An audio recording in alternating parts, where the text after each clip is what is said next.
بسم اللہ الرحمن الرحیم۔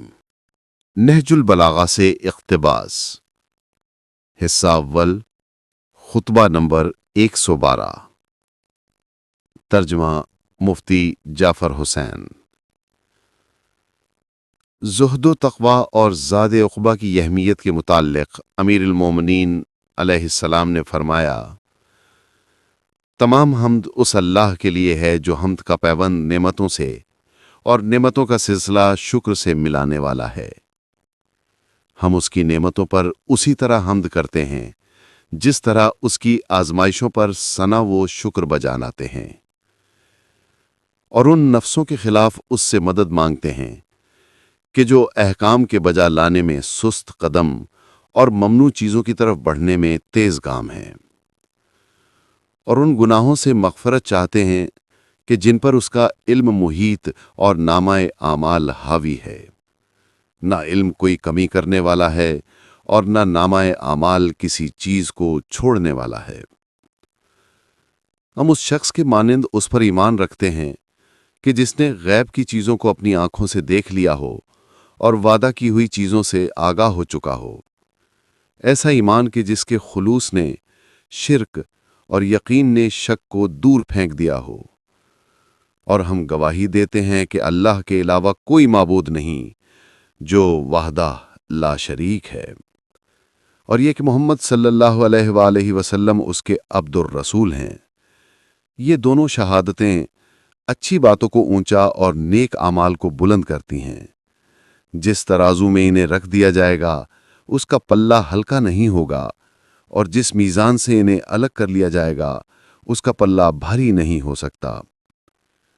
اے اللہ کے بندو، میں تمہیں اللہ سے ڈرنے کی نصیحت کرتا ہوں، اس لیے کہ یہی تقوی زاد راہ ہے اور اسی کو لے کر پلٹنا ہے۔ یہ زاد منزل تک پہنچانے والا اور یہ پلٹنا کامیاب پلٹنا ہے۔ اس کی طرف سب سے بہتر ثنا دینے والے نے دعوت دی اور بہترین سننے والے نے اسے سن کر محفوظ کر لیا۔ چنانچہ دعوت دینے والے نے سنا دیا اور سننے والا بہرہ ور ہو گیا۔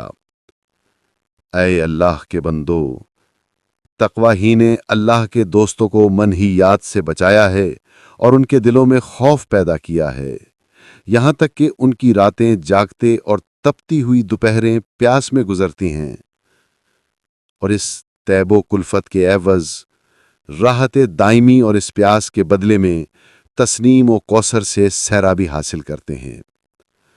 انہوں نے موت کو قریب سمجھ کر اعمال میں جلدی کی اور امیدوں کو جھٹلا کر اجل کو نگاہ میں رکھا۔ پھر یہ دنیا تو فنا اور مشقت، تغیر اور عبرت کی جگہ ہے۔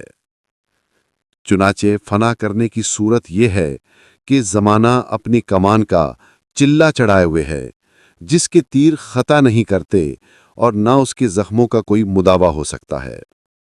زندہ پر موت کے، تندرست پر بیماری کے اور محفوظ پر ہلاکت کے تیر چلاتا رہتا ہے۔ وہ ایسا کھاؤ ہے کہ سیر نہیں ہوتا اور ایسا پینے والا ہے کہ اس کی پیاس ہی بجھتی نہیں ہے۔ اور رنج و تعب کی یہ صورت ہے کہ انسان مال جمع کرتا ہے لیکن اس میں سے کھانا اسے نصیب نہیں ہوتا، گھر بناتا ہے مگر اس میں رہنے نہیں پاتا، اور پھر اللہ کی طرف اس طرح چل دیتا ہے کہ نہ مال ساتھ اٹھا کر لے جا سکتا ہے اور نہ گھر ہی ادھر منتقل کر سکتا ہے۔ اور اس کے تغیر کی یہ حالت ہے کہ تم ایک ایسے شخص کو دیکھتے ہو جس کی حالت قابل رحم ہوتی ہے، اور وہ دیکھتے ہی دیکھتے اس قابل ہو جاتا ہے کہ اس پر رشک کھایا جائے، اور قابل رشک آدمی کو دیکھتے ہو کہ چند ہی دنوں میں اس کی حالت پر ترس آنے لگتا ہے۔ اس کی یہی وجہ تو ہے کہ اس سے نعمت جاتی رہی اور اس پر فقر و افلاس ٹوٹ پڑا۔ اور اس سے عبرت حاصل کرنے کی یہ صورت ہے کہ انسان اپنی امیدوں کی انتہا تک پہنچنے والا ہی ہوتا ہے کہ موت پہنچ کر امیدوں کے سارے بندھن توڑ دیتی ہے۔ اس طرح نہ امیدیں براتی ہیں اور نہ امیدیں باندھنے والا ہی باقی چھوڑا جاتا ہے۔ اللہ اکبر! اس دنیا کی مسرت کی فریب کاریاں اور اس کی سیرابی کی تشنا کامیاں کتنی زیادہ ہیں، اور اس کے سائے میں دھوپ کی شرکت کتنی زیادہ ہے۔ نہ آنے والی یعنی موت کو پلٹایا جا سکتا ہے اور نہ جانے والا پلٹ کر آ سکتا ہے۔ سبحان اللہ! زندہ مردوں سے انہی میں مل جانے کی وجہ سے کتنا قریب ہے، اور مردہ زندوں سے تمام تعلقات کے ٹوٹ جانے کی وجہ سے کس قدر دور ہے۔ بے شک کوئی بدی سے بدتر شے نہیں سوائے اس کے عذاب کے، اور کوئی اچھائی سے اچھی چیز نہیں سوائے اس کے ثواب کے۔ دنیا کی ہر چیز کا سننا اس کے دیکھنے سے عظیم تر ہے، مگر آخرت کی ہر چیز کا دیکھنا سننے سے کہیں بڑھا چڑھا ہوا ہے۔ تم اسی سننے سے اس کی اصل حالت کا جو مشاہدے میں آئے گی اندازہ اور خبر ہی سن کر اس غیب کی تصدیق کر لو۔ تمہیں معلوم ہونا چاہیے کہ دنیا کی کمی اور آخرت کا اضافہ عقبہ کی کمی اور دنیا کے اضافے سے کہیں بہتر ہے۔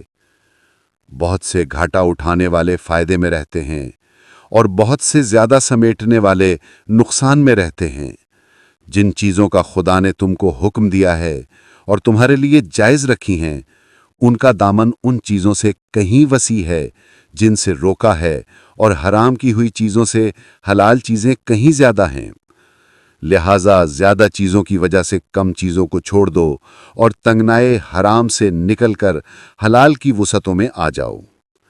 اس نے تمہارے رزق کا ذمہ لے لیا ہے اور تمہیں اعمال بجا لانے کا حکم دیا گیا ہے۔ لہٰذا جس چیز کا ذمہ لے لیا گیا ہے اس کی تلاش و طلب اعمال و فرائض کے بجا لانے سے تمہاری نظروں میں مقدم نہ ہونا چاہیے، مگر خدا کی قسم تمہارا طرز عمل ایسا ہے کہ دیکھنے والے کو شبہ ہونے لگے اور ایسا معلوم ہو کہ رزق کا حاصل کرنا تو تم پر فرض ہے، اور جو واقعی تمہارا فریضہ ہے یعنی واجبات کا بجا لانا وہ تم سے ساقط ہے۔